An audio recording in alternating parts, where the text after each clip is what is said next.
Assalamualaikum warahmatullahi wabarakatuh. Innal hamdalillah hamdan katsiran yuwafi ni'amahu wa yukafi mazidah. Wassalat wassalam ala Muhammadin Rasulillah wa ala alihi wa sahbihi wa man walah. Ashhadu an la ilaha illallah wahdahu la syarika lah. وأشهد أن محمدا عبده ورسوله الذي لا نبي بعده. Amma ba'du, sahabat muslim dan muslimah dimanapun antum sekarang berada, mudah-mudahan Allah Jalla Sya'nuhu wa Ala selalu menyertai kita semua dalam setiap aktivitas yang kita lakukan di dalam ataupun di luar rumah, dengan tujuan untuk menggapai keridhaan Allah Subhanahu wa taala. Mudah-mudahan Allah Jalla Sya'nuhu wa Ala juga senantiasa melimpahkan kepada kita keberkahan dalam kesehatan, keberkahan dalam iman, keberkahan dalam Islam, keberkahan dalam segala yang Allah anugerahkan kepada kita untuk menjadi bibit-bibit unggul bagi bertumbuhnya nilai-nilai ketakwaan kita kepada Allah, bertumbuhnya nilai-nilai kehambaan diri kita kepada Allah Subhanahu wa taala yang kita sadar betapa itu semua seringkali tergerus dalam kehidupan kita sehari-hari oleh tingkah dan perilaku kita, oleh sikap dan keyakinan kita. Sahabat muslim dan muslimah yang dimuliakan oleh Allah Subhanahu wa taala, pada pertemuan yang lalu kita membahas kaidah yang ke-25. ke-24. Ya. Inti pembahasan di situ adalah bahwa setiap orang itu berhak mendapatkan hal-hal yang mubah, segala sesuatu yang diperbolehkan oleh Allah Subhanahu wa taala ketika dia mendapatkannya lebih dulu dari orang lain.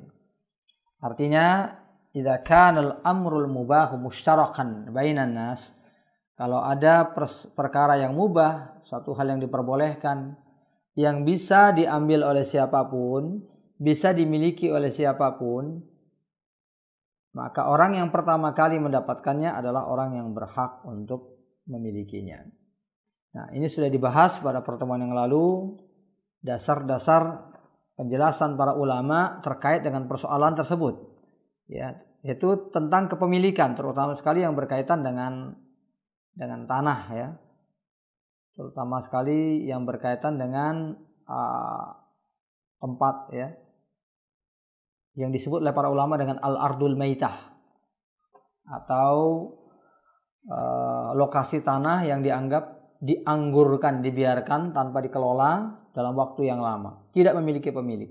Ini sudah dijelaskan kemarin, an-nazar al-fiqhi, pandangan para ulama fiqih sesuai dengan kapasitas, sesuai dengan latar belakang keilmuan dan kefikihan mereka.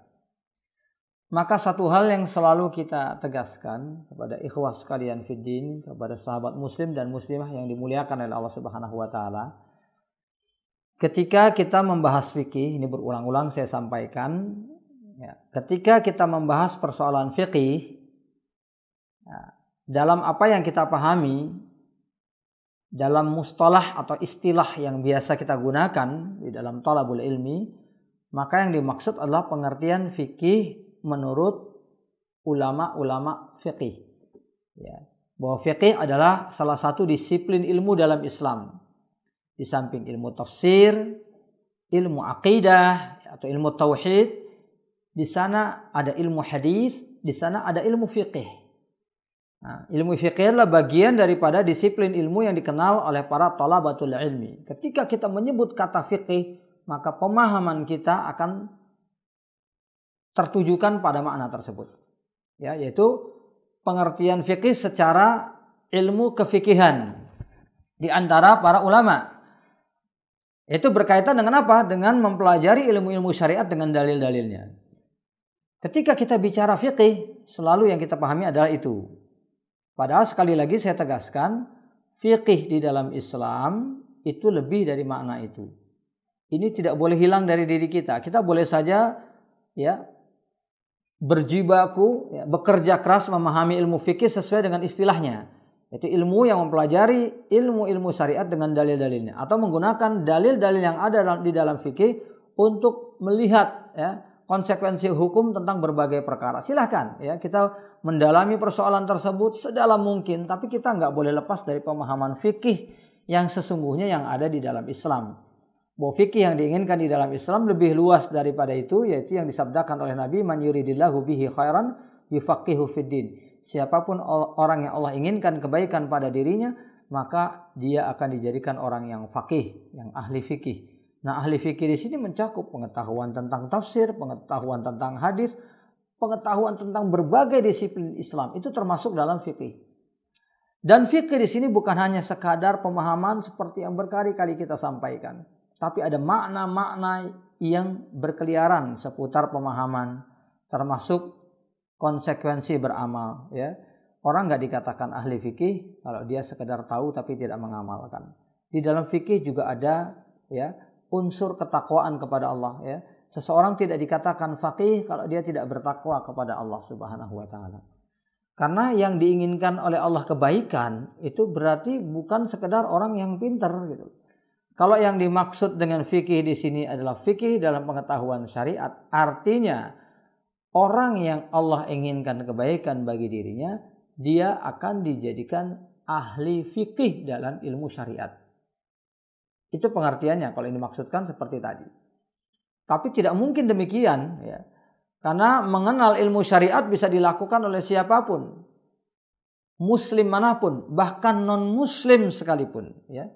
Kita tahu banyak sekali kalangan non-muslim yang mempelajari ilmu-ilmu Islam, bahkan sampai kepada tingkat pakar dalam ilmu-ilmu Islam.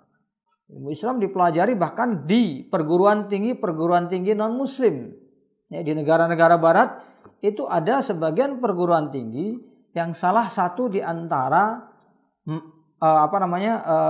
kuliah mereka itu adalah kuliah tentang ilmu-ilmu timur dan Islam. Jadi mereka mempelajari Quran, mereka mempelajari hadis, ya, bahkan mereka menghafal Al-Quran, menghafal hadis. Sehingga ketika yang diinginkan dalam ayat ini, orang yang Allah inginkan baik hanyalah orang yang faqih dalam ilmu fikih syariat, maka setiap orang yang belajar ilmu syariat berarti diinginkan kebaikan oleh Allah. Tidak mungkin seperti itu. Kenapa ini saya bahas? Karena pada pertemuan yang lalu kita membahas tentang persoalan mubah. Siapapun yang mendapatkan hal yang mubah, maka dia orang yang berhak memilikinya. Sudut pandang orang yang memandang ini secara fikih, secara syariat, itu berbeda dengan orang yang memandangnya dalam sudut pandang Islam yang lebih luas. Sekali lagi, saya ulangi. Orang yang memandang persoalan-persoalan mubah termasuk kaidah ini. Siapapun yang mendapatkan hal yang mubah, dia yang paling berhak mendapatkannya. Berbeda antara orang yang melihatnya dari sudut pandang ilmu fiqih dengan orang yang memandangnya dari sudut pandang ilmu Islam secara utuh. Karena pandangan fikih itu hanya berkutat persoalan hukum. Kalau misalnya begini, ya, ada sebuah ungkapan yang merupakan kaidah yang pernah kita pelajari. Al-aslu fi kulli syai'in al-ibahah. Asal segala sesuatu itu diperbolehkan. Kalau kita berbicara dari tinjauan ilmu fikih syariat saja, maka orang berpandangan sering menggunakan kaidah ini untuk sekadar menganggap halal hal-hal yang tidak ada indikasi keharamannya. Tidak ada indikasi larangannya. Jadi artinya begini, ketika seseorang ditanya, bagaimana Ustadz tentang hukum ini? Dia menjelaskan atau bertanya tentang permainan misalnya. Lalu si Ustadz akan menjawab, al-aslu fi kulli syai'in al-ibahah. Asal segala sesuatu adalah diperbolehkan. Maka inti atau kesimpulan dari ucapan tersebut bahwa asalnya boleh, jadi nggak apa-apa dilakukan selama tidak diharamkan. Kan itu. Jadi kamu boleh saja melakukan ini, kamu boleh bermain seperti ini, kamu boleh melakukan ini, asalkan tidak ada larangannya. Begitu juga ketika ditanya tentang persoalan dagang, ya, Ustadz bagaimana cara berjualan seperti ini? Al-aslu fi kulli syai'in ibahah. Asal dari segala sesuatu itu diperbolehkan, termasuk jualan. Wa ahallallahul bai'a wa harrama riba. Segala cara yang digunakan seseorang dalam jual beli maka hukumnya mubah. selama tidak ada dalil yang menjelaskan keharamannya. Itu pasti kesimpulan yang diambil oleh ulama ahli fikih. Intinya boleh, silakan kamu lakukan. Tapi kalau kita memandang dari sudut pandangan Islam yang lebih luas, al-aslu fi kulli syai'in al-ibahah, asal segala sesuatu itu mubah. Kalau kita memandang dengan pandangan iman, kita memandang dengan pandangan ketakwaan, itu maknanya nggak akan berhenti di situ. Kalau dikatakan asal segala sesuatu itu mubah, menurut pandangan orang yang mengejar ketaatan kepada Allah Subhanahu wa taala, orang tidak akan membiarkan segala sesuatu itu hanya sampai kepada tingkat mubah. Karena para ulama sering berbicara, tidak ada amal perbuatan itu yang mubah, ya, amal perbuatan itu yang mubah, ia akan bertahan terus dalam kemubahannya. Jadi perbuatan mubah itu sebenarnya itu hanya asal hukum gitu. Ketika dia merupakan asal hukum, seorang yang bertakwa kepada Allah itu nggak akan membiarkan dia menjadi mubah, tapi justru dia akan mengubahnya menjadi nilai-nilai ketaatan yang membawa pahala. Misalnya seorang mukmin berangkat dari rumah bekerja, ya, mencari nafkah, bekerja mencari nafkah, berjualan hukumnya bagaimana? Mubah. Mandi pagi hukumnya bagaimana? Mubah. Ketika seseorang berhenti pada persoalan mubah, maka selesai. Karena mubah itu adalah perbuatan yang apabila dilakukan tidak mendapatkan pahala dan juga tidak berdosa. Apakah orang yang ingin mengejar ketakwaan kepada Allah akan membiarkan amal perbuatan tanpa pahala? Tentu enggak. Orang yang di dalam dirinya itu ada keimanan, ya, mau tidur dia saja membaca doa, ya. Ketika dia mau makan baca doa, ya. Ketika dia mau masuk WC saja ke tempat yang jelek, itu dia baca doa. Keluar dari WC dia baca doa. Lah kenapa itu dilakukan seorang mukmin? Karena dia ngejar pahala. Dia nggak mau membiarkan setiap amalan yang mubah itu akan terbiarkan menjadi mubah tanpa ada pahala. Maka ketika ahli takwa mendengar al-aslu fi kulli syai'in ibahah, itu beda dengan pandangan ahli fikih. Asal segala sesuatu mubah, ini tidak boleh dibiarkan menjadi mubah. Kalau dibiarkan menjadi mubah, maka dia menjadi asal dari perbuatan tersebut. Sama dengan misalnya begini, kita berikan contoh supaya lebih gampang dipahami.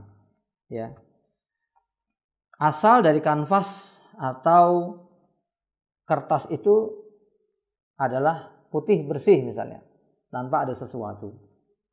Maka orang yang berpandangan, picik, berpandangan picik, otaknya tidak berkembang, dikatakan asal dari kanvas, asal dari kertas itu putih, ya. Dia akan berpandangan asal semua orang itu suci, nggak ada dosanya. Asal setiap orang dilahirkan itu dalam keadaan suci, tidak ada dosanya. Itu pandangan, ya. Tapi orang yang berjiwa seni, orang yang kreatif, seorang ilmuwan itu nggak akan membiarkan kertas tanpa tulisan, ya. Dia nggak akan membiarkan kertas itu bersih. Biarpun bersih itu berarti nggak ada kotoran, tapi bersih juga berarti nggak ada nilai, ya. Mubah itu nggak berarti nggak dosa, tapi selain daripada nggak dosa, dia juga nggak punya pahala. Maka orang yang kreatif, orang yang berilmu, orang yang menginginkan sesuatu dalam hidupnya, dia tidak akan membiarkan sesuatu itu menjadi hal-hal yang mubah saja. Makanya Al-Imam An-Nawawi dalam Riyadhus Shalihin itu menjelaskan, ya, ketika membahas tentang hukum mengendarai kuda, ya. Al-aslu fi rukubil hisan, asal dari mengendarai kuda itu mubah, ya. Kita nggak bicara tentang belajar naik kuda, ya, tapi kita belajar tentang naik kuda. Orang mau naik kuda, ya, kesana kemari itu mubah, ya. Al-aslu fi rukubil hisan. Tetapi dia akan menjadi sesuatu yang berpahala dimulai dari belajarnya. Ketika seorang belajar naiki kuda, tujuannya adalah untuk melakukan persiapan jihad. Dari niatnya saja dia sudah dapat pahala. Itu belajar naik kuda, baru belajarnya, ya. Belum mengendarainya. Ketika dia sudah pandai, dia berlatih berkendaraan, dia dapat pahala lagi. Lalu kemudian ketika dia menggunakan kuda tersebut untuk ketaatan, ya, berangkat ke majelis ilmu, berangkat ke masjid, menjadi tambahan pahala lagi. Begitu seterusnya. Ini adalah kerja orang yang bertakwa kepada Allah. Maka kalau kita bicara tentang pembahasan kemarin, kenapa kita dan penulis sendiri itu mengalihkan bukan hanya pada persoalan-persoalan mubah saja. Jadi orang yang berlomba untuk mendapatkan yang mubah, siapa yang mendapatkan pertama kali dia yang berhak. Ya. Maka hukum ini jangan dihentikan di sini. Kemarin sudah kita jelaskan ya, orang yang berlomba-lomba untuk mendapatkan sesuatu yang bermanfaat ya, maka dia yang paling berhak untuk mendapatkan manfaat tersebut. Di antara manfaat tersebut apa? Pahala. Yaitu orang yang berlomba-lomba mengerjakan apa yang kemarin kita sebutkan dengan fardu kifayah. Kalau ada orang meninggal dunia, ya kita berlomba-lomba untuk menjadi orang yang pertama kali mengurusnya, kalau kita bisa mengurusnya. Orang yang pertama kali mengangkat petinya, kalau kita diberikan kesempatan untuk mengangkat petinya. Orang yang pertama kali masukkan ke dalam kuburnya, kalau kita diberikan, kan begitu. Kenapa? Karena itu fardu kifayah. Dari situ bermula adanya dalil fastabiqul khairat, berlomba-lombalah untuk mendapatkan kebaikan, untuk melakukan kebaikan. Artinya kalau untuk masalah dunia saja kita berlomba-lomba, ya, siapa yang dapat duluan maka dia yang memiliki, itu kan masalah dunia. Ya. Kenapa untuk persoalan akhirat kita nggak berlomba-lomba? Seharusnya setiap mukmin itu merasa menjadi orang yang paling berhak untuk mendapatkan kebaikan dalam setiap kebaikan. Termasuk di masa sekarang ini ya, ketika kita berhadapan dengan banyak sekali kaum muslimin ya yang membutuhkan pertolongan, maka sudah merupakan furudu kifayah ya. Hal-hal yang wajib secara kifayah bagi seluruh kaum muslimin untuk menolong saudaranya yang kesulitan. Maka setiap kita hendaknya berusaha di barisan terdepan untuk menjadi orang yang pertama kali menolong saudaranya dengan cara apapun. Karena ada yang ngomong, Ustaz saya sebenarnya mau nolong ya, berniat mau nolong setiap orang, tapi saya nggak punya kemampuan. Bukan nggak punya kemampuan, tapi nggak punya kemauan. Ya. Bukan nggak punya kemampuan, tapi nggak punya kemauan. Ya. Karena kemampuan yang dipikir orang itu kan hanya harta. Kita bisa membantu dengan berbagai macam cara. Ya. Soal harta saja ya. Soal harta misalnya. Ada teman-teman kita membutuhkan di berbagai tempat. Kalau kita nggak bisa mengeluarkan harta kita sendiri karena kita nggak punya, kan kita bisa membantu orang lain untuk mengelola hartanya. Siapa yang mau menyumbang kepada fulan, ya, saya akan bantu menyampaikan. Antum sekadar membawa bantuan itu kepada orang yang membutuhkan, itu sudah mendapatkan pahala. Man dalla ala khairin falahu ajrun ka ajri fa'ilihi. Orang yang menunjukkan kebaikan pahalanya sama dengan orang yang memberikan. Coba, antum nggak punya hartanya. Nggak punya uang buat nolong orang-orang yang membutuhkan, tapi antum punya tenaga, punya inisiatif. Sekadar menunjukkan saja tempatnya, antum sudah dapat pahala. Apalagi antum membawa itu, membelanjakan harta itu, ya, membelikan beras dan lain sebagainya, kemudian membagi-bagikan kepada orang yang membutuhkan, ya, pahalanya berlipat-lipat. Dari mulai menunjukkan kebaikan, ya, sampai antum mengorbankan tenaga antum untuk memberikan. Bisa jadi yang antum dapatkan pahalanya jauh lebih besar daripada orang yang menginfakkan hartanya. Bukan berarti kita mengecilkan arti mengeluarkan harta. Karena ada di antara sebagian kita yang punya harta, dia kemudian menginfakkan hartanya karena Allah Subhanahu wa taala. Semua itu adalah satu hal yang sangat luar biasa pahalanya. Ya. Tapi kemudian kadang-kadang setelah itu kita lepas tangan, ya. Ada orang yang kalau sudah berinfak, maaf ya, kalau sudah fisabilillah lillahi ta'ala, udah enggak usah tulis nama saya, tulis saja hamba Allah. Dia berharap pahala dari Allah Subhanahu wa taala. Itu bagus, ya. Tetapi ketika seseorang tidak memedulikan kemana itu akan diarahkan gitu loh. Asal percaya saja sama orang, bismillah, ya. Maka ada kekurangan keutamaan yang dia dapatkan, ya. Kalau ternyata maaf harta itu ternyata tidak sampai karena ada kesalahan dalam pengelolaan atau ada hal-hal yang lain, atau yang lebih parah daripada itu disimpangkan, ya, ditilep, dicuri, ya, dikorupsi misalnya, kita memang tetap dapat pahala dengan niat kita karena Allah, tetapi pahala tersebut akan terhenti kalau dia sesuatu yang digunakan misalnya untuk membangun lokasi-lokasi umum, membangun masjid, kita nggak dapat pahala jariahnya lagi. Kita dapat pahala atas infak kita, tapi nggak dapat amal jariahnya lagi karena nggak ada bukti bahwa uang tersebut digunakan untuk amal jariah. Kalau dia dibangunkan masjid, maka dia akan menjadi amal jariah kita. Tapi kalau ternyata enggak, maka enggak dapat. Nah, ini yang menjadi persoalan ikhwas fillah yang dimuliakan oleh Allah Subhanahu wa taala. Perlunya keseragaman niat bagi kita untuk fastabiqul khairat. Ya, sekali lagi ini tidak mengecilkan mereka yang berinfak lillahi taala. Semua mereka akan dapat pahala sesuai dengan niat mereka. Bisa jadi kelipatan pahala mereka bukan hanya dari amal jariahnya, tapi dari keikhlasan niat. Kita nggak tahu, ya. Karena ikhlas niatnya, meskipun tidak menjadi amal jariah, tapi dia diberikan pahala yang besar di sisi Allah. Itu bisa saja terjadi. Tetapi sekali lagi perlu keseragaman niat bagi kita untuk berlomba dalam kebaikan. Yang punya harta dengan hartanya, yang punya tenaga dengan tenaganya, yang ada inisiatif dengan inisiatifnya. Ada lagi orang-orang yang tidak mengamalkan semuanya secara fisik. Ini kita bicara fikih Islam secara utuh. Ya, dengan menjelaskan tentang keutamaan berinfak, keutamaan bersedekah, menjelaskan tentang kondisi umat sekarang. Lalu orang-orang tergerak untuk berinfak. Maka kita yang mengajak tersebut itu sudah melakukan amar ma'ruf. Yang disebut dengan amar ma'ruf bilisan. Wa man lam yastati fa bilisani. Kalau enggak bisa dengan tangan, dengan kekuatan, dengan harta langsung, dengan lisan. Yaitu dalam bentuk tausiah, mau'izah kepada orang-orang.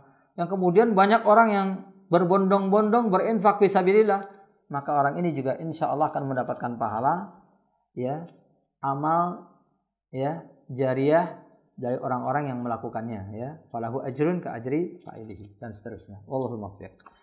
Ini pembahasan kita pada pertemuan yang lalu.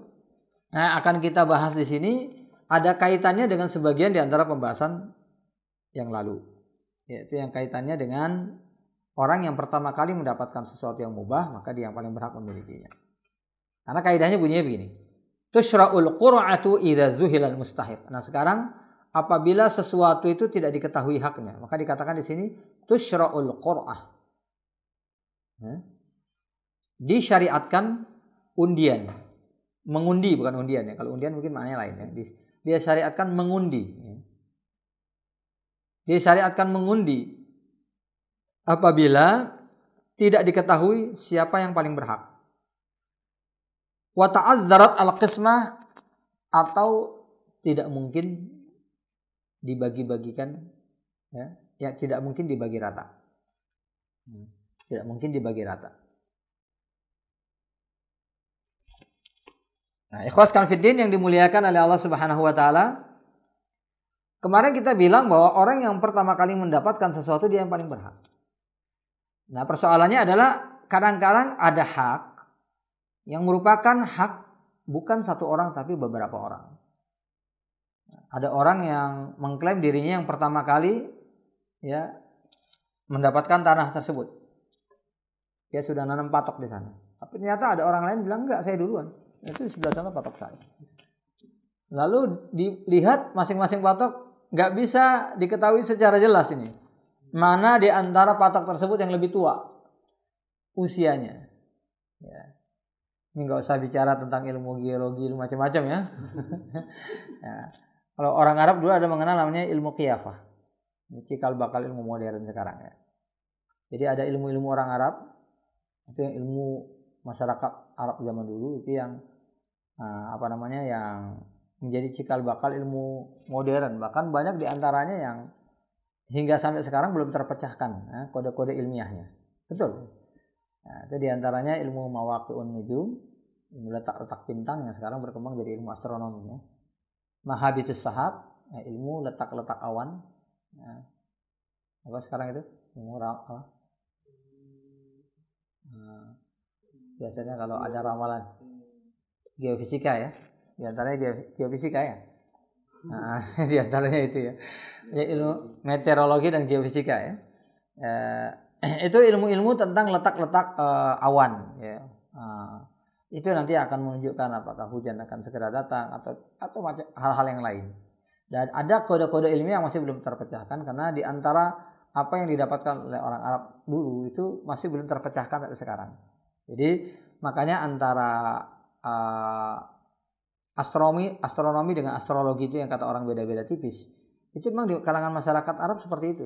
Ada sebagian di antara kajian mereka yang ini sebenarnya ilmiah atau enggak ilmiah sih. Karena kita belum menemukan titik ilmiahnya, maka kita meragukan. Kita khawatir itu termasuk astrologi bukan astronomi. Ya, jadi orang Arab itu sampai bisa memperkirakan misalnya dalam sejarah-sejarah jumlah daun dalam satu pohon gitu ya. Dengan keahlian mereka menelaah, kita sampai sekarang belum dapat kode-kode ilmiahnya seperti apa, sehingga kita nggak bisa menentukan. Kalau kita tentukan nanti ramalan yang ujung-ujungnya itu dilarang di dalam Islam karena berkaitan dengan persoalan gaib. Ya. Tetapi kalau kode-kode ilmiahnya sudah kita temukan, di mana penentuan tersebut secara ilmiah ternyata bisa dibuktikan, itu nggak jadi persoalan. Ya. Ini sebagai contoh saja. Itu ada yang namanya ilmu qiyafah. Ilmu qiyafah itu ilmu, kalau sekarang orang menyebut mencari jejak. Itu jadi mengenali jejak-jejak sesuatu. Ya ini sudah berapa lama berada di tempat ini, indikasinya apa. Nah, termasuk yang saya bilang tadi kan ya. Kalau ada 2 orang yang nanam patok, ya itu masyarakat Arab kuno bisa menentukan ya. Nah, ini patok yang lebih tua, ini yang lebih muda ya. Tapi kan kita tidak berbicara tentang keahlian tersebut. Iya, kalau itu memang bisa dibuktikan secara ilmiah ya. Nah, persoalannya adalah ketika kondisi tersebut tidak ada, ya, nggak bisa diketahui mana yang lebih berhak, maka disyariatkan apa yang disebut pengundian. Ya, saya sengaja tidak menggunakan kalimat undian ya, kan kata undian mungkin lebih banyak digunakan untuk perjudian, ya, untuk yang maknanya perjudian ya. Nah, mengundi ini adalah hal yang dibenarkan dalam syariat. Ya, kalau ada 2 orang yang berhak, masing-masing tidak bisa membuktikan mana yang lebih berhak ya, pada sisi manapun, maka dilakukan pengundian. Ya, mana di antara yang namanya keluar dengan pengundian tersebut, ya udah ini buat dia. Nah, ikhwas fillah yang dimuliakan oleh Allah Subhanahu wa taala. Nah, soal pengundian ini sebenarnya data-data syariatnya banyak gitu di dalam Al-Qur'an maupun hadis-hadis Nabi. Nah, di sini Syekh menunjukkan beberapa di antara dalilnya. Ya, beberapa di antara dalilnya dalam Al-Qur'an beliau menyebutkan di sini. Yang pertama adalah firman Allah Subhanahu wa taala, fasahama fakana minal mudhadin. Fa'abiqa ila al-fulqil mashhun, itu ayat sebelumnya. Fa'abiqa ila al-fulqil mashhun. Ini kisah tentang Nabi Yunus. Ya, Nabi Yunus yang lari meninggalkan kaumnya yang didakwahi tapi keras kepala ya. Disuruh ini nggak mau, disuruh itu nggak mau ya. Diperintahkan ini nggak mau, diperintahkan itu nggak mau. Gitu. Seperti yang mungkin terjadi pada kaum-kaum yang lain. Akhirnya kaumnya ditinggalkan. Fa'abiqa di dalam Al-Quran dikatakan lalu dia terpaksa ngikut sebuah perahu yang ternyata perahu itu sudah penuh. Fasahama, maka dilakukan pengundian. Karena harus ada ini yang dikeluarkan dari perahu sementara sudah di tengah laut. Artinya dikeluarkan, dicemplungin. Nah, dibuat pengundian. Fakana minal mudhadin, ternyata si Yunus kalah ini. Karena disebutkan dalam berbagai riwayat sampai diulang 3 kali, itu yang keluar nama Nabi Yunus semua. Sementara mereka orang-orang yang ada di dalam perahu tersebut tahu beliau adalah seorang nabi.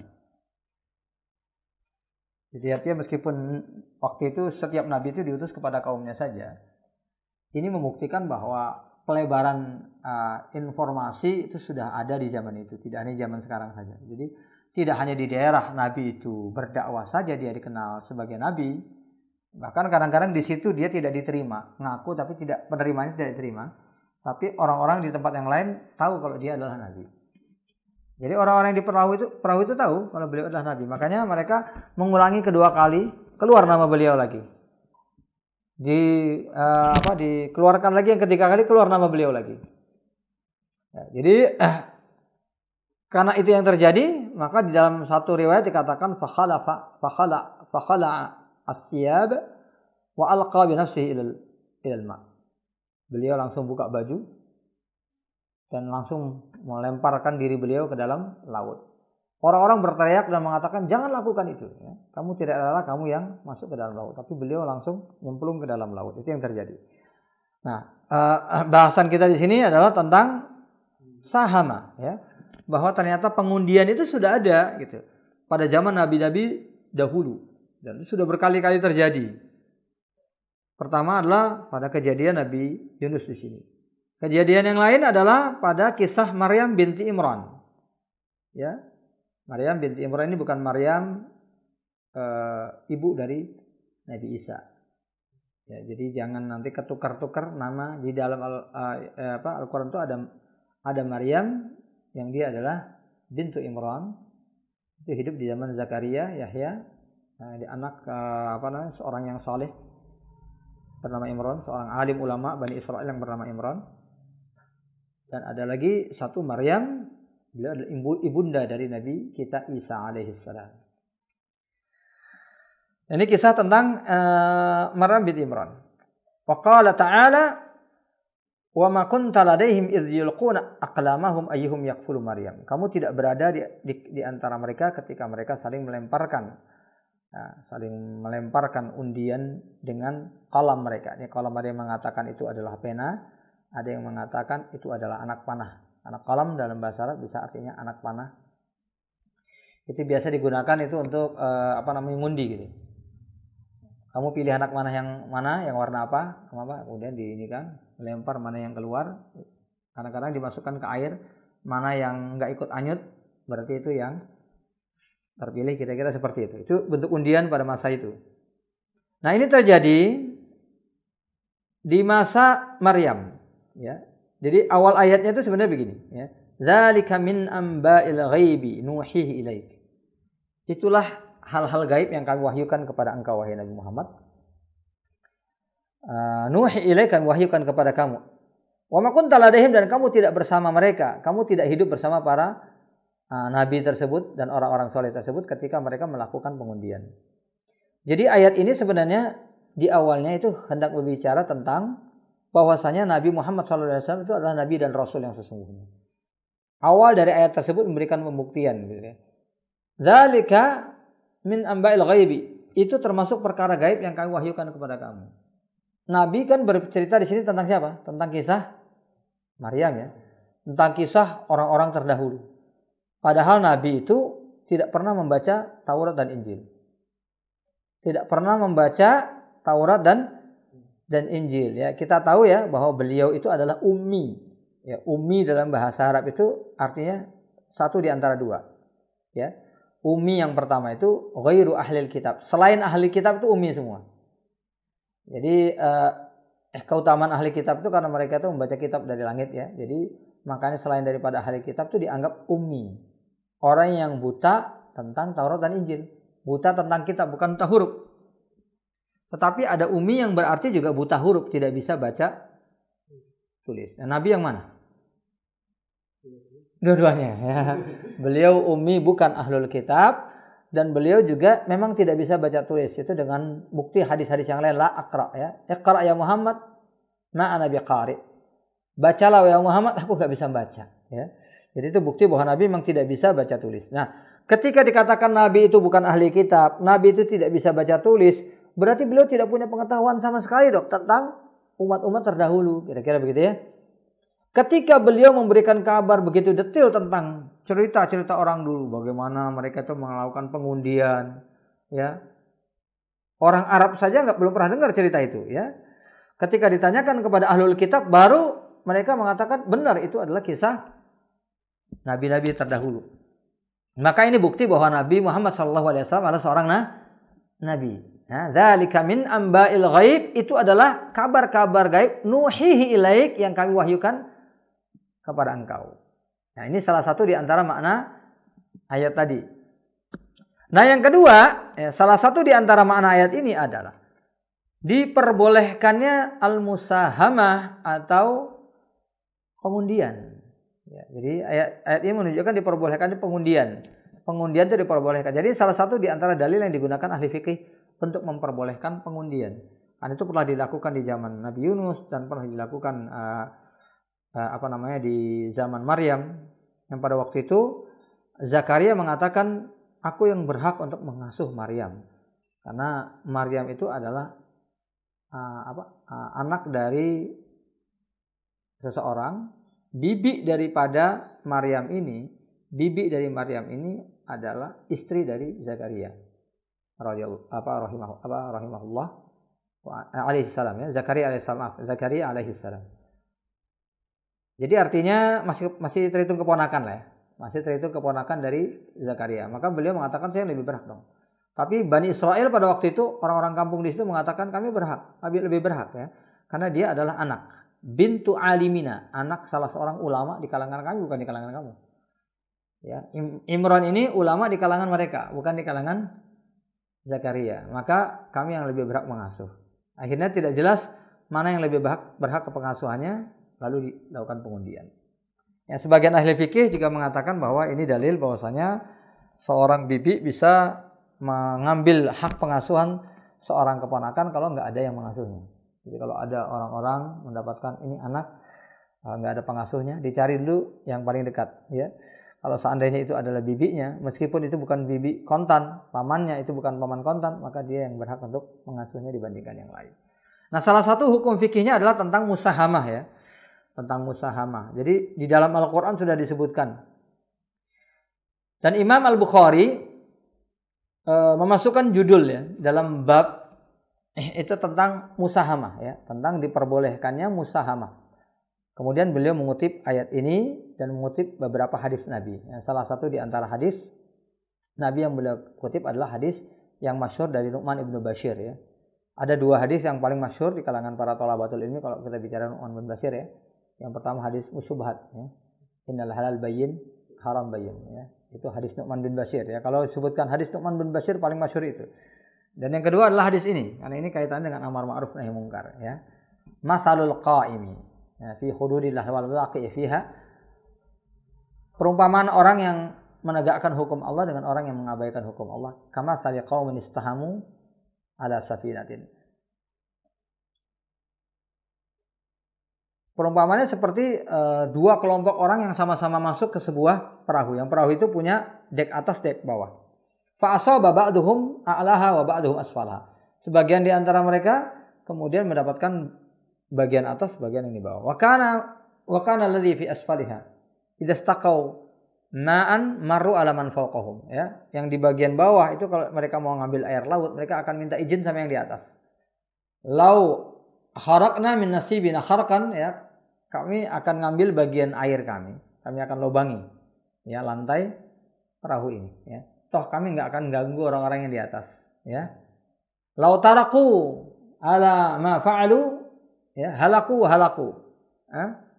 Kalau mereka biarkan orang-orang ini melobangi perahunya, maka mereka akan tenggelam sama-sama. Wa in akhazu ala aidihim, kalau mereka larang orang ini, maka mereka akan selamat semua. Jadi hadis ini sering digunakan untuk apa? Untuk amar ma'ruf nahi munkar. Wajibnya amar ma'ruf nahi munkar, karena kalau tidak dilakukan, maka bahayanya akan kita dapatkan sama-sama. Itu kan yang sering dibahas oleh para ulama tentang hadis ini. Ya, maka keluarlah kaidah, ya, asgharu kharqin ta'ni akbaru musibatin, ya. Itu bahasa Arabnya, ya. Asgharu kharqin ta'ni akbaru musibatin, ya. Asgharu kharqin fis safinah, lubang sekecil apapun di lantai sebuah kapal, maka itu artinya adalah musibah terbesar. Lubang sekecil apapun di sebuah kapal, maksudnya di sebuah perahu, itu adalah musibah terbesar, ya. A little leak can sink the boat, ya, kalau bahasa Inggrisnya seperti itu, ya. Little leak, sedikit saja bolongan, lubang dalam sebuah perahu itu akan bisa menenggelamkan perahu yang sebesar apapun. Bahkan dalam sebagian ungkapan, ya, can sink the great ship, ya, bisa menenggelamkan kapal yang besar sekalipun. Itu pepatah, ya, yang dalam bahasa Arab ada, dalam Islam juga ada, yang menunjukkan tentang kewajiban kita untuk saling menegur orang yang berbuat salah. Karena kalau kita tidak tegur, maka akibat dari kesalahan tersebut akan kita tanggung bersama. Tapi salah satu di antara dalil dari hadis ini adalah tentang diperbolehkannya musahamah, ya. Diperbolehkannya mengundi, ya. Jadi kalau orang sama-sama datang ke sebuah kapal sekelompok, mana nih, kamu bagian atas atau bawah? Sementara tidak ada satupun di antara keduanya yang memberikan bukti dia yang lebih berhak, maka boleh dilakukan undian untuk mendapatkan siapa yang berhak di atas dan siapa yang berhak di bawah. Jadi makanya dimasukkan Imam Bukhari ke dalam hadis ini. Nah, hadis yang lain yang disebutkan oleh Imam Bukhari adalah hadis Utsman ibnu Maz'un, ya. Kana tara sahmuhu ilal ansar, di mana pilihan itu nama daripada Utsman bin Maz'un itu akhirnya didapatkan oleh kalangan Al-Ansar ketika pada waktu itu dia masuk di kalangan Ansar dan Muhajirin yang sudah berhijrah, kemudian mereka berebut ini, ya. Dia dimasukkan ke kalangan Muhajirin atau kalangan Ansar.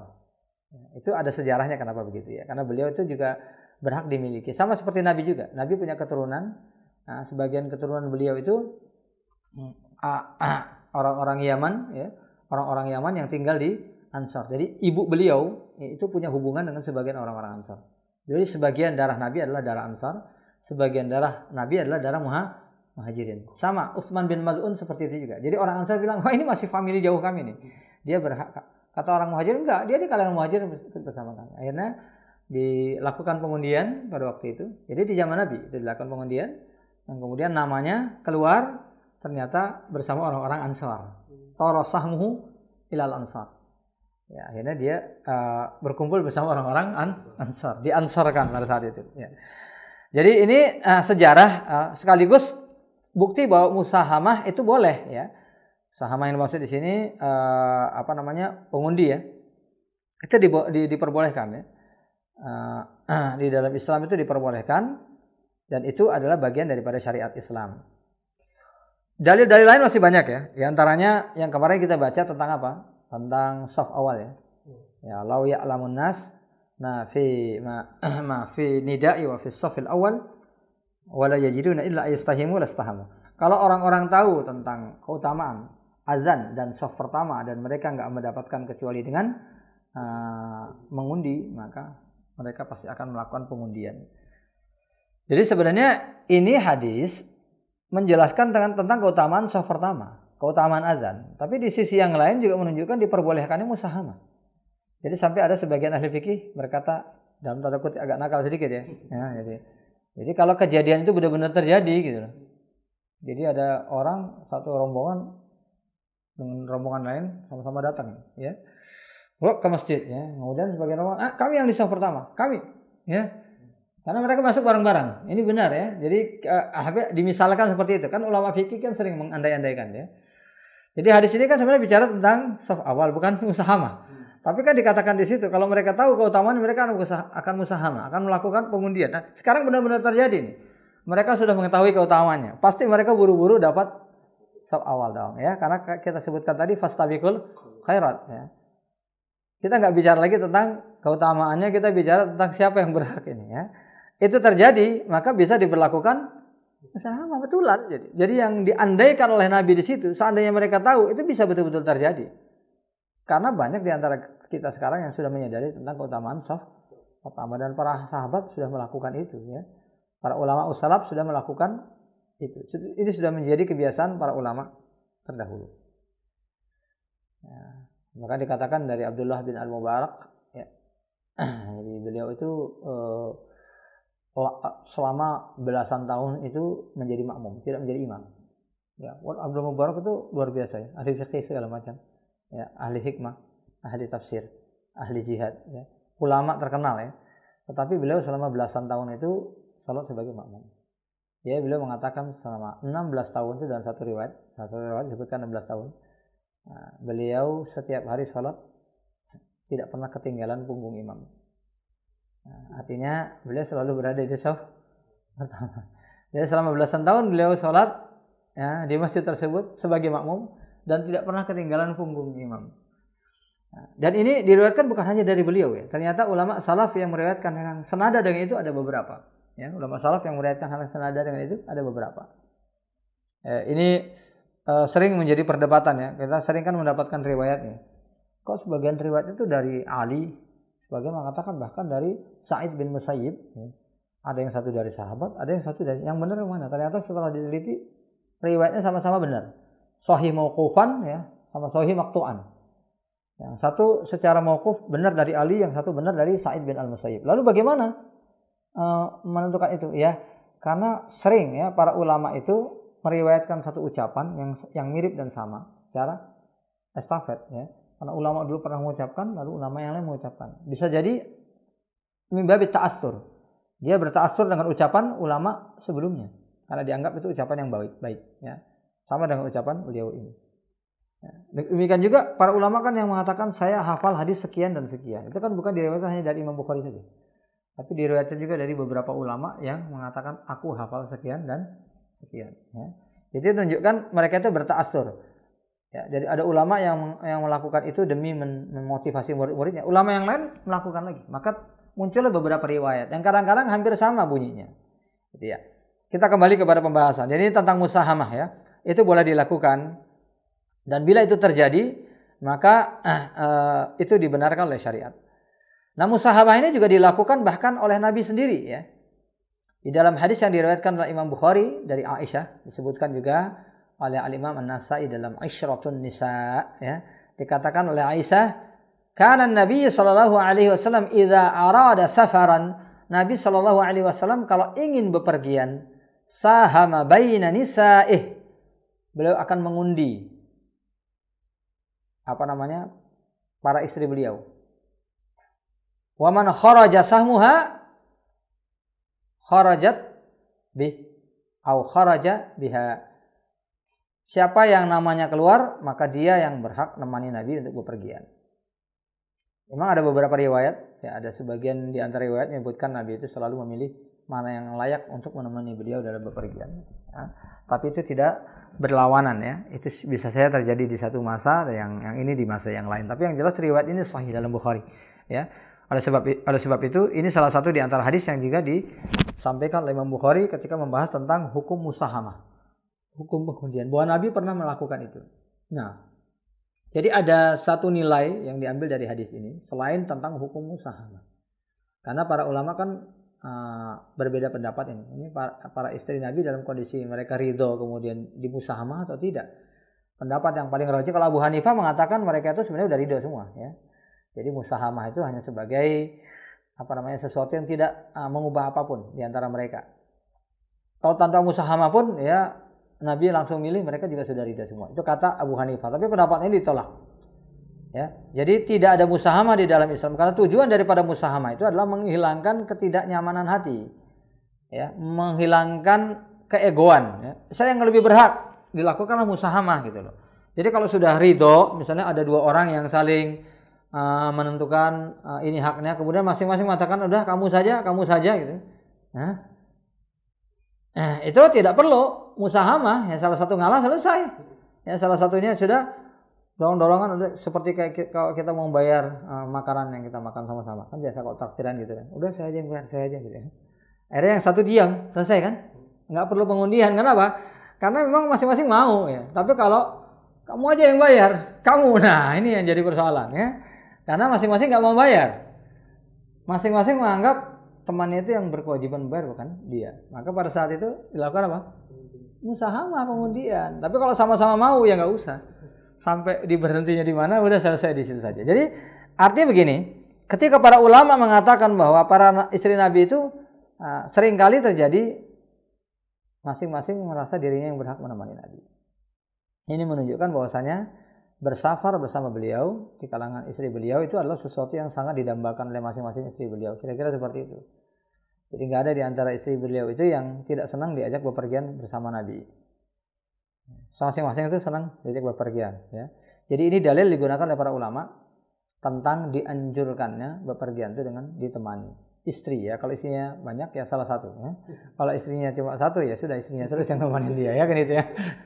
Ya karena itu ada hadis yang lain juga berbunyi la yabitanna ahadukum wahdah wala yusafiranna ahadukum wahdah. Janganlah salah seorang di antara kalian tidur sendirian di satu rumah, dan jangan seorang di antara kalian bepergian sendirian. Jadi ini disebutkan hadisnya oleh Syekh Al-Albani dalam Silsilatul Ahadits As-Sahihah, dan beliau mengatakan bahwasanya anjuran ini adalah anjuran yang sifatnya disunahkan. Ya. Meskipun hukumnya akan berbeda di satu waktu dengan waktu yang lain. Ya, di waktu di mana bepergian sendiri lebih berbahaya, maka ini lebih ditekankan. Jadi ketika bepergian itu aman, maka penekanannya tidak terlalu ditekankan. Tetapi hukum asalnya tetap berlaku. Jadi para ulama seperti Ibnu Taimiyah mengatakan bahwa dianjurkannya bepergian dan tidur sendirian itu bukan semata-mata soal bahaya. Bukan bahaya dunia karena takut dirampok, kata beliau. Tapi lebih kepada karena orang yang berdua itu lebih jauh dari setan. Ya. Jadi kalau sendiri, maaf ya, orang itu mungkin bisa lebih mudah tergoda untuk bermaksiat. Tapi kalau ada teman yang sama-sama bertakwa, sama-sama beriman, bisa saling ingatkan. Iya kan? Laki-laki jalan sama perempuan gitu ya. Istrinya maksudnya ya. Nah, sama istrinya bepergian gitu. Itu kan bisa lebih tertahan. Kadang-kadang matanya lihat ke sana kemari. Langsung ditarik kepalanya sama istrinya kan. Ya. Itu kan salah satu di antara cara bagaimana seseorang bisa meminimalisir perbuatan yang tidak dibenarkan di dalam syariat, karena ada orang yang bisa mengingatkan dia, bisa saling mengingatkan lah. Nah, makanya dianjurkan untuk bepergian berdua itu dijelaskan oleh Syekhul Islam Ibnu Taimiyah. Jadi hadis tentang pengundian Nabi juga membuktikan itu ya. Bahwa Nabi sendiri kalau bepergian selalu minta ditemani salah seorang di antara istri beliau. Dan ditemani oleh istri ini keutamaannya lebih besar lagi. Itu nanti dijelaskan secara panjang lebar tuh dalam kitab haji ya, oleh para ulama itu banyak penjelasannya. Para sahabat tuh ketika berhaji kan bawa istri ya. Selama bisa dengan istri kan dengan istri ya. Selesai haji mereka langsung menunaikan hajat mereka dengan istri-istri mereka. Itu sampai disebutkannya agak vulgar itu di dalam hadis Jabir bin Abdullah ya. Sampai basah ini mereka semuanya karena mereka semuanya mendatangi istri-istri mereka. Jadi di bagian akhir itu selalu para ulama menyebutkan memang dianjurkannya kita membawa pasangan-pasangan kita ketika kita bepergian terutama dalam waktu yang lama ya. Ya, ini sekaligus jawaban ada orang yang nanya ke saya sering beberapa waktu yang lalu ya kok pergi kok kenapa sering bawa istri ya, emang itu dia karena itu anjuran dalam sunnah ya, anjuran dalam sunnah demikian. Kita kembali kepada pembahasan ini sekarang soal musahamah ini. Jadi Nabi melakukan musahamah. Jadi musahamah itu diperbolehkan ya, disyariatkan, diperbolehkan dalam syariat. Bahkan bukan cuma diperbolehkan, bahkan itu dianjurkan pada kondisi-kondisi tertentu karena Nabi melakukannya. Oleh sebab itu Ibnul Qayyim menjelaskan begini ya. Al-musahamatu pertama ada 3 hal kata beliau yang jadi hikmah daripada musahamah. Yang pertama, hi aqrabu ilal adl. Kata Ibnu Qayyim, musahamah yang pertama adalah lebih dekat kepada keadilan. Lebih dekat kepada keadilan ya. Karena kalau ditentukan berdasarkan penunjukan itu nanti enggak adil. Misalnya orang lain menunjuk, sudah kamu saja yang berhak. Nanti enggak adil. Yang lain akan merasa, loh kenapa dia ditunjuk tidak aku? Ya, yang pertama aqrabu ilal adl. Yang kedua, atyabu ilan nafsi. Lebih bisa menenangkan hati. Menenangkan di sini artinya menimbulkan kerelaan. Ya ingat ya bahwa hak seorang mukmin itu tidak boleh diambil kecuali dengan kerelaan hatinya. Jadi kerelaan ini lebih bisa muncul dengan adanya pengundian tadi ya. Kalau tidak maka orang akan merasa ngiri. Kenapa si fulan yang dapat bukan saya? Tapi dengan adanya pengundian akhirnya orang yang tadi yang enggak rela ya dipaksa untuk rela kan gitu ya. Dipaksa untuk rela ya. Dan yang ketiga, ab'ad minal gharad ya. Itu lebih menjauhkan seseorang dari maksud, kalau kita namanya udang di balik batu ya. Al-gharad di sini untuk menjauhkan seseorang dari tujuan yang tidak bagus, udang di balik batu. Karena kalau ini ditentukan misalnya berdasarkan keputusan orang lain, itu nanti orang itu bisa menggunakan untuk membalas dendam misalnya. Ini kesempatan nih. Ya. Saya kasih hak ini kepada yang lain bukan ke dia. Karena orang yang menentukan ini memang enggak senang sama si fulan. Ini bahaya sekali. Ya. Itu sangat berbahaya sekali. Atau apabila tidak ada yang menentukan 2 orang, kemudian tidak melakukan musahamah, akhirnya maaf ya, mereka berkelahi, ya, mereka melakukan tindakan yang tidak diinginkan di dalam Islam, ya. Karena di dalam hatinya juga ada ketidaknyamanan dengan si fulan. Dari dulu selalu jadi sayangan saya. Ini kesempatan buat saya ngabisin dia. Misalnya seperti itu. Itu yang tidak diinginkan. Maka setidaknya ada tiga hal ini yang bisa didapatkan seseorang ketika melakukan pengundian.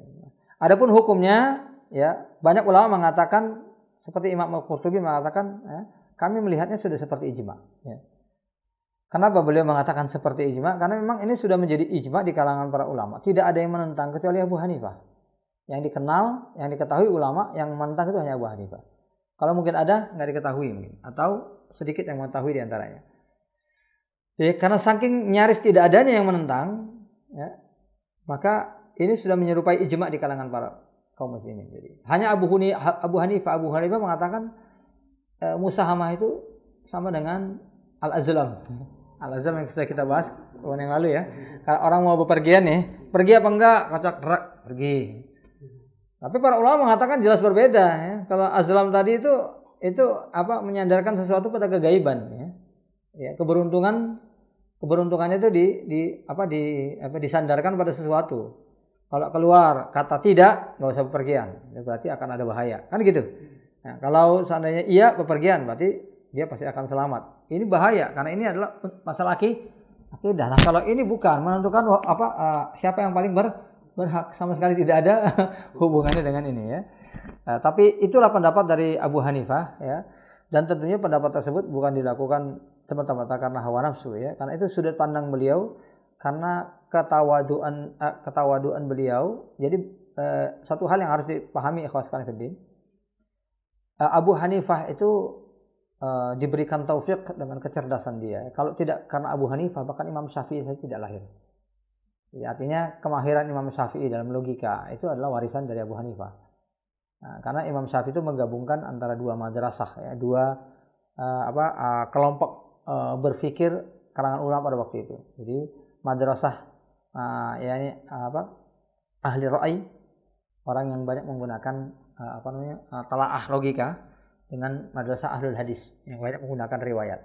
Nah, Abu Hanifah banyak mengandalkan logika adalah karena keterbatasan sampainya hadis-hadis kepada beliau pada masa itu. Jadi bukan berarti beliau itu mendahulukan otak daripada hadis, itu salah, sama sekali salah. Abu Hanifah jauh dari itu. Jadi beliau begitu tidak mendapatkan hadis, beliau bersandar kepada logika. Digunakan dalil-dalil umum itu sebagai acuan. Ya. Pada saat itu, jadi sampainya hadis kepada mereka itu masih jarang. Ingat ya, jadi zamannya Imam 4 semua ini itu sebelum zaman periwayatan hadis secara optimal. Hadis pemisahan hadis secara optimal kan ada di zaman Bukhari. Sedangkan Bukhari itu masih murid-muridnya Imam Ahmad. Ya. Masih murid-muridnya Imam Ahmad. Padahal Imam Ahmad adalah ahli mazhab yang terakhir gitu loh. Jadi Abu Hanifah jauh di atas. Sebelum terkumpulnya hadis ya. Hadis mulai banyak dikumpulkan tuh di zaman Imam Malik. Ya, makanya lahirlah kitab Al-Muwatta. Baru diajarkan pelacakan hadis lagi di zaman Imam Syafi'i, muncul Al-Um. Kemudian Imam Ahmad muncul Musnad Imam Ahmad. Baru kemudian dipilah-pilah muncul Sahih Bukhari. Jadi itu proses yang panjang. Jadi artinya Abu Hanifah itu selalu menentukan hukum itu berdasarkan kitabullah dan sunnah Nabi. Tapi begitu beliau tidak dapatkan hadisnya pada waktu itu, maka dia menggunakan hadis-hadis umum. Jadi ini adalah sikap para ulama dalam memandang Abu Hanifah termasuk dalam persoalan ini. Ya, bisa saja beliau belum mendapatkan hadis-hadis Bukhari dan hadis yang lainnya yang sudah kita dapatkan tentang musahamah. Ya. Kalau hadis itu sudah sampai kepada beliau dan beliau meyakini kesahihannya, pasti beliau akan menghukumi persoalan ini dengan hadis-hadis tersebut. Jadi wallahu a'lam bishawab ya. Jadi itu tentang hukumnya. Jadi itu nyaris sudah menjadi ijma tentang musahamah. Maka di sini disebutkan waqad sabatat fi iddati ahadits, disebutkan dalam banyak hadis, famata tasyahatnani, dua orang yang berseteru nih. Dua orang atau lebih fil adzan, siapa yang lebih berhak untuk azan? Wal iqamah atau iqamah. Awil imamah atau imamah. Walam yakun di ahadihima murajjih, sementara enggak ada faktor yang melebihkan satu dengan yang lain. Karena ada faktor-faktor ya yang bisa melebihkan satu dengan yang lain. Misalnya yang satu suaranya bagus, satunya enggak. Ya. Atau imam yang satunya bacaan lebih bagus atau hafalannya lebih banyak, yang satu tidak. Ini sama-sama ya. Sama-sama dilihat dari berbagai sisi sama semua. Ada juga yang kemudian memasukkan usia ke dalam. Usia ini sama juga. Hijrah juga ya. Emang sebagian ulama ada yang kemudian menambahkan, termasuk Syekhul Islam Ibnu Taimiyah, ya, ahsanuhum wajha. Ya, kalau sudah semuanya sama, lihat ini mana yang paling ganteng. Ya. Jadi kita misalnya keduanya ini bermazhab sama gitu ya. Tidak masukkan usia misalnya dalam hitungan, tidak memasukkan wajah dalam hitungan. Jadi hanya hafalan dan kebagusan saja. Ini soal bagusnya bacaan dan hafalan ini susah ditentukan mana yang lebih banyak. Ya. Kok sekarang ini kan ditentukan mana yang lebih banyak hafalan, kadang-kadang susah begitu ya. Ada orang hafal satu juz tapi nggak satu juz lengkap. Sebagian sana, sebagian sini. Ya, kalau disuruh kumpulin kamu hafal berapa juz, bingung dia bilangnya. Saya udah hafal berapa juz ya? Karena juz ini saya hafal tapi sebagian, di sana sebagian. Jadi kalau dua orang bertemu kemudian mana yang hafalnya lebih banyak, susah ya. Karena surat ini dia hafal, yang sana tidak. Kebalikannya, surat yang lain yang ini hafal, yang situ tidak ya. Jadi akhirnya susah ditentukan. Nah, pada saat seperti itu bagaimana? Bisa dilakukan qur'ah. Wa kadzalika law budzila ma'un aw thawbun aw ina. Ada orang yang misalnya ngasih air, ngasih baju atau ngasih sebuah wadah atau tempat sesuatu, pot misalnya. Wa nahwu dzalika li ahadil asykhas. Pokoknya saya akan berikan ini kepada kaum muslimin, ya. Lam yu'ayyin al-bazil man huwa lahu. Dia enggak menentukan untuk siapa ini. Dia cuma memberikan misalnya gelas ini kepada kaum muslimin. Loh, terus gimana mau dikasih siapa ini, ya? Sementara dia sudah pergi, nggak bisa ditanya siapa yang dia maksud. Walam yaqul lakum jami'an, dia juga nggak ngatakan ini buat kalian sama-sama pakai, enggak juga. Ya. Akhirnya bagaimana? Untuk menentukannya bisa dengan walam yu'ayyan al-badhil man huwa lahu walam yaqul lakum jami'an akhrajal mustahiqqa bi qur'ah. Maka yang berhak itu dikeluarkan dengan cara diundi.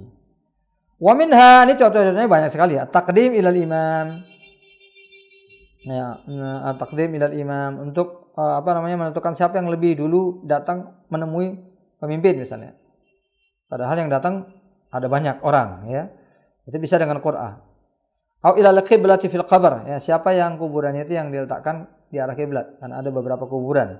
Au ilad dafni fi buqatin muayyanah, atau siapa di antara beberapa mayat ini yang berhak untuk dikuburkan di tempat tersebut. Walam yakun li ahadil mauta maziyatun wala sabaq.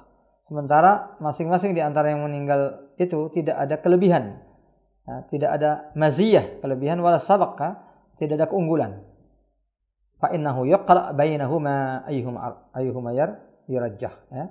Maka bisa dilakukan qara, fa innahu yaqra'u bainahuma ayyuhuma yurajjah, maka di antaranya akan didahulukan. Wa minha idza tada'a 'ainan bi yadi ghairihima. Contoh yang lain misalnya ada dua orang yang mengakui barang itu milik mereka. Barang itu ada di tangan orang ketiga. Walam yakun di ahadihima bayyinah. Masing-masing enggak bisa menghadirkan bukti. Wala murajjih, atau hal-hal yang mengunggulkan dirinya. Uqri'a bainahuma, bisa juga dilakukan undian. Nah, ini yang termasuk bahasan kita kemarin. Kenapa kita memasukkan di antara contohnya idastabaqatnani ila syai'in min mabubahat. Ya, ada dua orang yang sama-sama berlomba mendapatkan satu hal yang mubah, sesuatu yang mubah. Misalnya tanah yang belum ada pemiliknya. Walam yumkin al-isyirak, dan keduanya enggak bisa bergabung untuk sama-sama memiliki. Ya, ada hal-hal lah yang menghalangi. Ya, misal salah satu di antaranya ya memang dia nggak mau hidup bertetangga dengan si fulan. Ya, dia mau kalau itu punya dia atau punya si fulan, ya, tentukan saja. Maka uqri'a bainahum, maka dilakukan pengundian buat mereka berdua.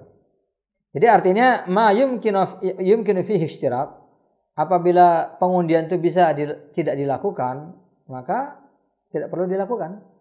Misalnya kedua-duanya bersepakat sudah separuh-separuh saja, ya sudah selesai. Jadi al-qur'ah la takunu illa inda niza. Ya, qur'ah itu terjadi hanya ketika ada perbedaan pendapat. Ini berbeda dengan Abu Hanifah sendiri yang mengatakan qur'ah itu tidak bisa menentukan hukum, ya, tapi dia hanya dilakukan, ya istilah kita qur'ah ecek-ecek. Ya, kalau ecek tahu, artinya masing-masing sudah ridho siapapun yang dapat. Itu baru kata beliau boleh qur'ah. Ini kan pendapat yang menyalah dari pendapat ulama-ulama yang lain, ya. Jadi beliau mengatakan kalau sudah sama masing-masing ridho, ya Quran lah silakan, ya. Siapa yang dapat dia ini, ya. Toh manapun yang ditentukan tanpa Quran mereka sudah ridho. Nah, maka para ulama yang lain menjawab, ya tidak ada gunanya Quran kalau masing-masing ridho. Justru karena tidak ridhonya makanya dilakukan Quran.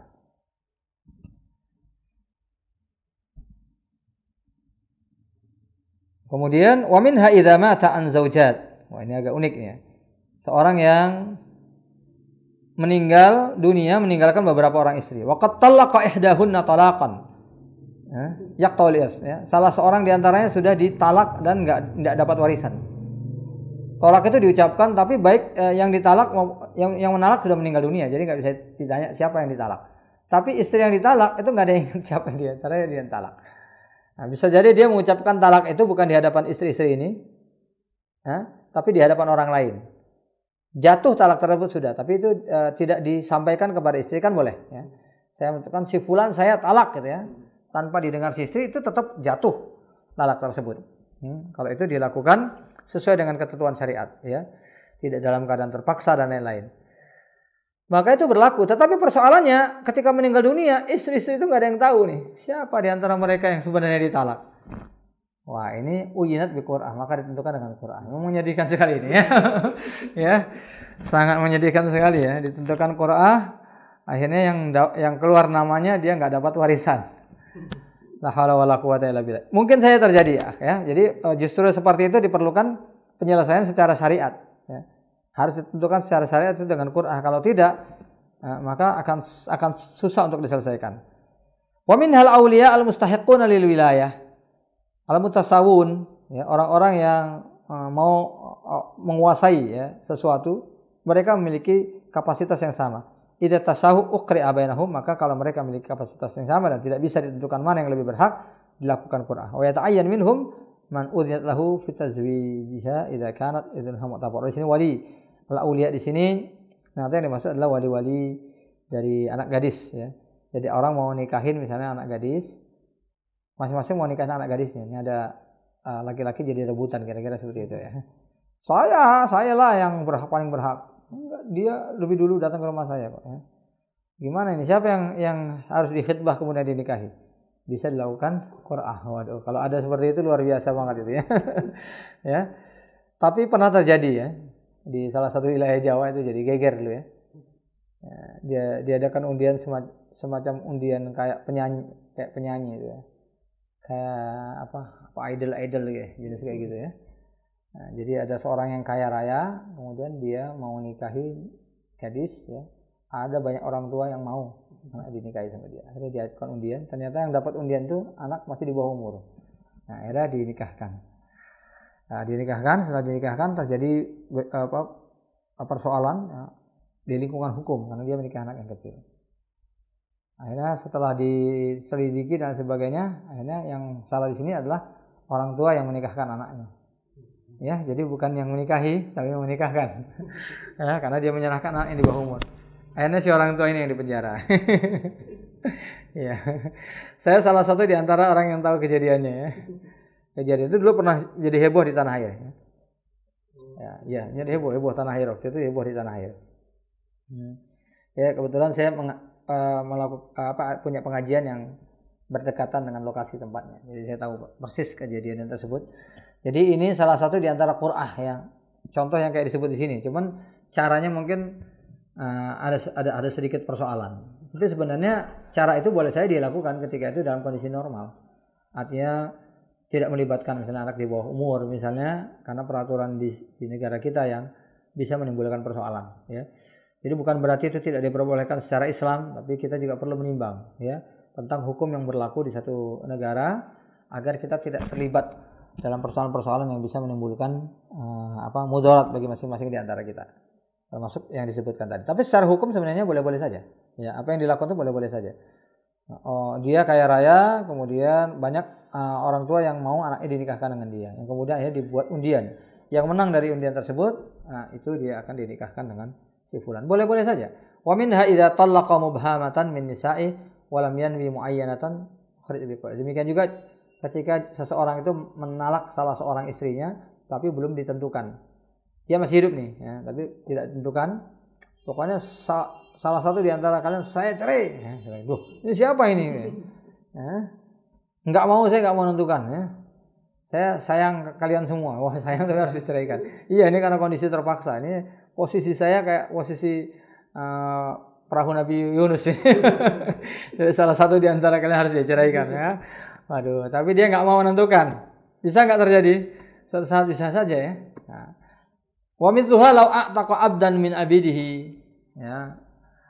Akhraja bi ikhrajan aw a'taqa 'abidahu fi maradihil mukhawwaf. Misalnya ada seseorang yang dalam kondisi sakit yang mengkhawatirkan dia akan meninggal dunia. Kemudian dia mengatakan bahwa budak-budaknya itu dibebaskan gitu ya. Sementara dia memiliki ahli waris.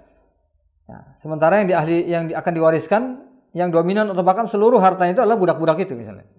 Wahum jami'u tarikatih, dikatakan itulah harta dia semuanya. Walam yujaz dzalikal warasah.